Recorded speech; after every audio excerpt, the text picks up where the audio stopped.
Hey everybody, welcome back inside the Stash Report from the Stash Project. This is going to be our March 2019 compilation video. For the people who are new to the channel, first of all, welcome. Hope you enjoy yourself here.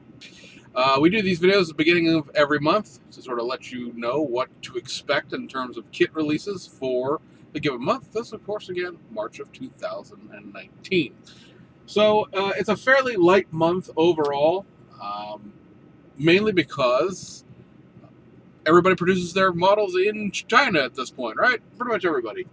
Tom M uses the Philippines, but for the most part, everybody gets their models run, by third-party vendors in China. And in February, of course, is Chinese New Year, Year of the Pig. Happy New Year to everybody, several weeks late. But be that as it may, obviously that means that March, which would be the kits that would get produced during the time of February, are kind of sparse. It's been that way the whole 4 years we've been doing this, so it's nothing shocking. Already April has more stuff in it than March does, and I think pretty much everything is on the April, the domestic stuff, but not a whole heck of a lot, but still a few interesting odds and ends to be seen. So let's go ahead and plow through it, shall we? Sure. Round 2 has 2 kits for the month of March, both of them being truck kits. So for all the folks out there who've been crying, whining, and otherwise complaining that they have forgotten about the truck guys, you get the only things being released by round 2 this month. So hopefully that'll calm me down for half a second. They're reissuing the GMC Astro 85 tractor, semi-tractor. This is effectively the sister truck to the Chevy Titan. Can say, much to the immense disappointment of like 18 people, it does not have the actual turbine engine that the original issue of the kit came with. It is effectively a recreation of the second issue of the kit that was done obviously after the turbine engine one was.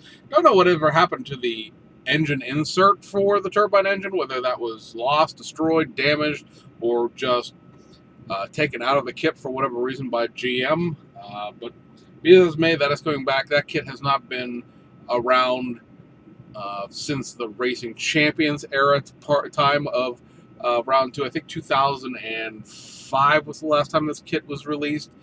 So it has been at least 13 years. Might be 2002, but it's been at least 13 years since this kit has seen the light of day, or actually 14 years at this point. So it was due for a reissue. I will probably be picking one of these up only because I sort of came into the reissue game, if you will, of round 2 a little too late to pick up a Chevy Titan. Those sold out amazingly quickly, actually, considering. Round 2 seems to really have a fairly good idea of how many kits they need to produce in any given run, that they don't necessarily need to discontinue things. Now, that doesn't mean you won't see kits at Ollie's or on clearance at Hobby Lobby and things like that, of course, but if you wait too long on any kind of round 2 kit, there's a chance that you will miss it, so to speak, on frontline vendors. And you have to go through eBay and maybe overpay, so something to keep in mind. Also, in the month of March, you're going to get the reissue of the Ford C600 City Hauler. That is one of the box truck reissues. I think the last time that even the box for these kits, because the Ford Louisville, I believe, had the same cargo box, would have been the last time the Ford Louisville got reissued, and that would have been right before Racing Champions bought out AMT Ernal. So that would be like the very, very late 1990s.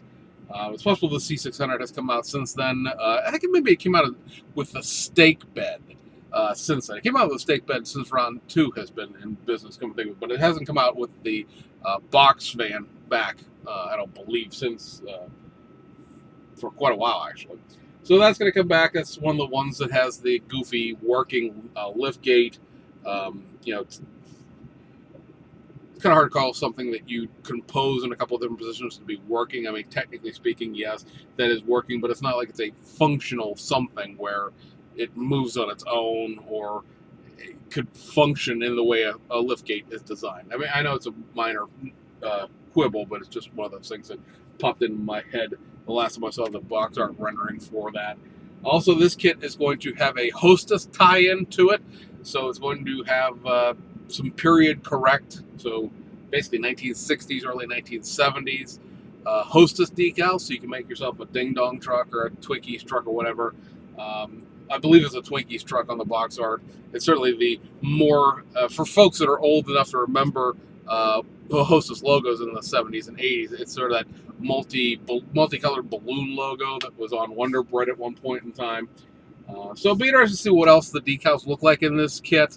As far as I know, there are no scans or drawings of what the expanded decal sheet looks like. So it'll be interesting to see how many variations you have with that and things like that. I might pick this up again just for the kit itself, not necessarily to build myself a snowball truck, but be that as it may, that's something else that's going to come back. And then everything else for this month will be in Japan. Tamiya, the release finally in Japan of the Ford GT. I know for most folks in the United States and probably Europe at this point, that's sort of a meh, okay, whatever. And we will only brush by it as the kit is released. But the price for the kit in Japan is about $10 less than what it is selling for in the United States. So it's almost an even Steven when you consider shipping charges. Then it doesn't matter where you get it from. Although I suspect even with shipping charges from Japan, the kit is still going to come in probably $3 to $4 less than you're going to be able to pick it up at a good hobby shop who's not going to rape you for the retail. Now, if you're talking about a hobby shop that charges full retail for its Tamiya kits, well, now you're talking about a kit that's $27 or so in Japan, and a kit that's going to cost $52.99 in the United States. At that point, this is going to still be, even with $12 to ship it over, it's still going to be much cheaper than $52. You're going to be talking about $37, $38 versus $52. So something to keep in mind if you're interested in that kit and you haven't picked it up yet. I know for most of us, I think we picked it up when it came out here in the United States. We found good places to buy them at a relatively good price where we're not paying the full MSRP. And for people who pre-ordered it through Japan after we mentioned it, those kits should be coming in this month. Over at Hasegawa, only 3 reissues. You're going to get a reissue of the 124 scale Tyrol 021 1993 Japanese Grand Prix car, 124 scale F1, and a 124 scale speed shoe Dunlop Lola T9050. So that is a 124 scale Formula 3000 car from the 1989 season. Also this month, a reissue of the 1966 Chevrolet Impala, and this is going to have a American Blonde resin figure added to it. So this is the same kit series that the Thunderbird and the I'm already lost track of my train of thought there. I had them both in my mind, and then one went out. Let's see, it was a Thunderbird, and I need to go back one more month, or maybe further. Oh, maybe I have my things written down in the wrong place. Looking for 1966 Hasegawas. What am I thinking of? It's gonna bother me now because I can't remember what the heck the other kit is. And I know there are more. There's several 1966 kits, and I don't want to say the wrong one because then they'll be like, wait, that's not the one that came out. There's the Thunderbird Lowriders, and it was in this month. Was it the Cadillac? There we go. I didn't have the year written down, so I wasn't finding it by what I was looking for. So this is again Cadillac, Thunderbird, Impala. All the same things where you're having a body that is sort of kind of a copy of an American kit, not directly to the point where you could exchange parts for it, with the generic V8 chassis underneath, a generic interior to a certain extent, with a flat dashboard with a decal that goes on for all the gauges and all of the front of the dashboard details. So if you're interested in those kits, this will be the third one of what I believe are 5 of them all total, and you get a resin blonde girl in a swimsuit. Technically speaking, she doesn't have any color hair because she's resin, but they're saying blonde, so use your imagination. Over at Fujimi, 2 reissues for the month of March, and they are the Ferrari 250 GTO Special Edition. This kit has a couple pieces of photo etch with it, and it also has the photo etch wire wheels in it. Those have aluminum wheel lips. All of the spoke parts are photo etch, and it is a pretty good looking wheel once you put it together. The wire wheels that are in the actual plastic injection molded kit, not too terribly shabby either, But for somebody who wants that little bit extra, that kit is coming back out with the wheels, and it has not been come out that way since 2013. Also reissued the 1995 Toyota Crown Royal Saloon. This kit, I don't believe, has been reissued since the mid-2000s, if that. I have one in a different boxing than this one is coming out in, and I think that boxing was from either 1998 or 1999, somewhere in that ballpark. So, again, I think the last time the kit itself was reissued was, again, in the early 2000s. So, for large four-door Toyota fans, that's certainly something to consider. I won't get one. I mean, it's one of those kits that I would automatically order. I won't get one just simply from the fact that I already have, like I said, the older boxings. I don't really need another one.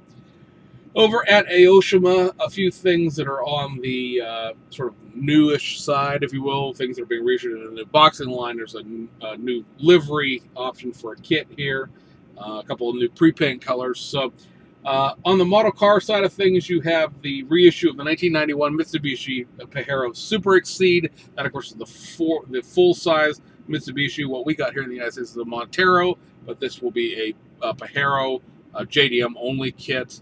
Also does not have an engine the way the Tamiya Montero does, so something to keep in mind there if you're interested. Probably will have a bunch of parts added to it, or not added to it, but included with it.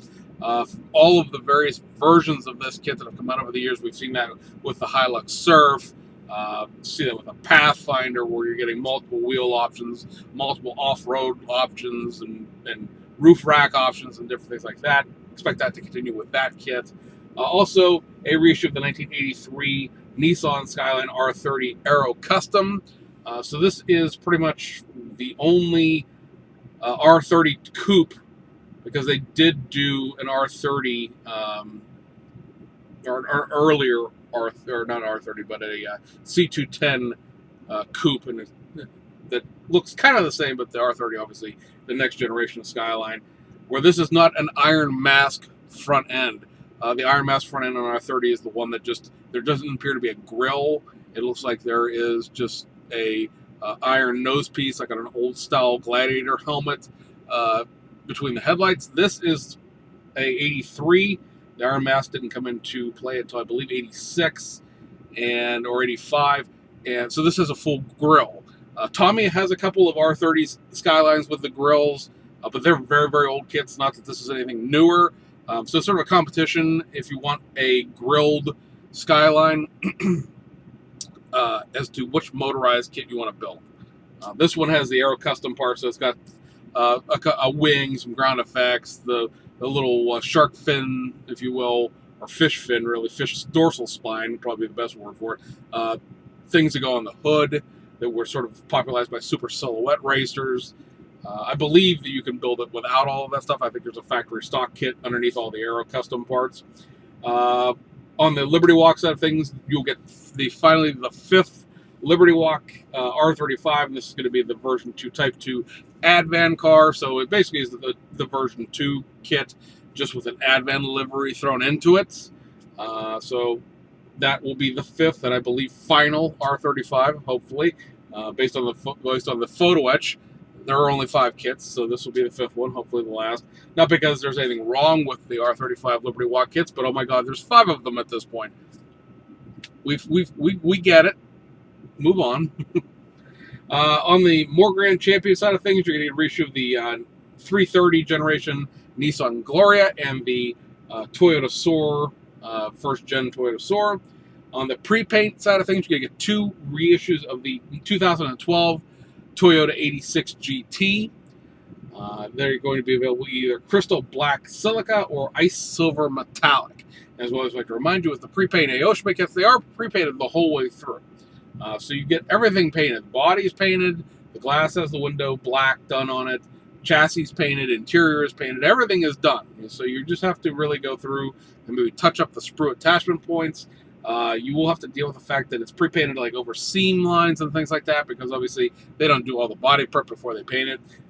Bumpers and things like that are going to be still all attached to the sprue, so you will have cleanup there and paint matching issues. But if you want to just throw something together for a weekend build, this would be a good introduction to a kid to build glue models, because really all they have to do is assemble it. They don't have to paint it. So if you're trying to work on, a younger builder with, proper amounts of glue, different types of glue, because your windows obviously and things like that, a good option there. And Toyota 86 may be something that will be interesting to a younger builder, obviously.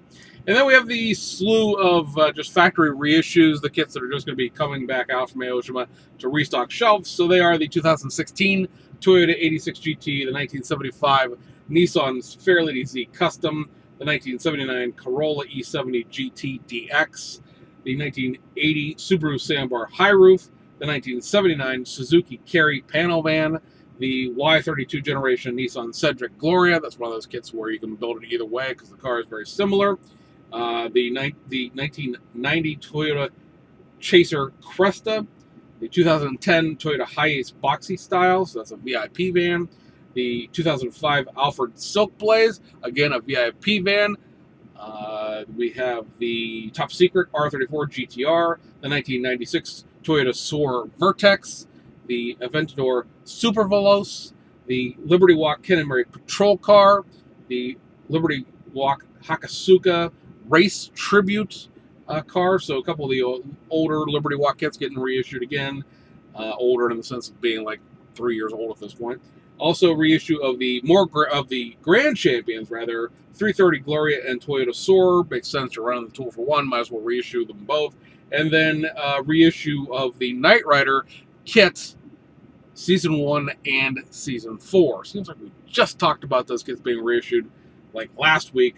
I tell you, when they come out all the time, these things get reissued like every 3 or 4 months. And it seems like they sincerely really do. Obviously, they sell well enough to constantly need to reproduce them. So, guys, that is the kits. That is the kits. I was going to say that is what you spend your money on this month. Those are the kits. I don't have that bad of grammar. But anyway, that is the pile of kits to expect that are money grabbing out of your wallet. So, anyway, guys, hope you enjoyed it. And we will see you guys on the inside.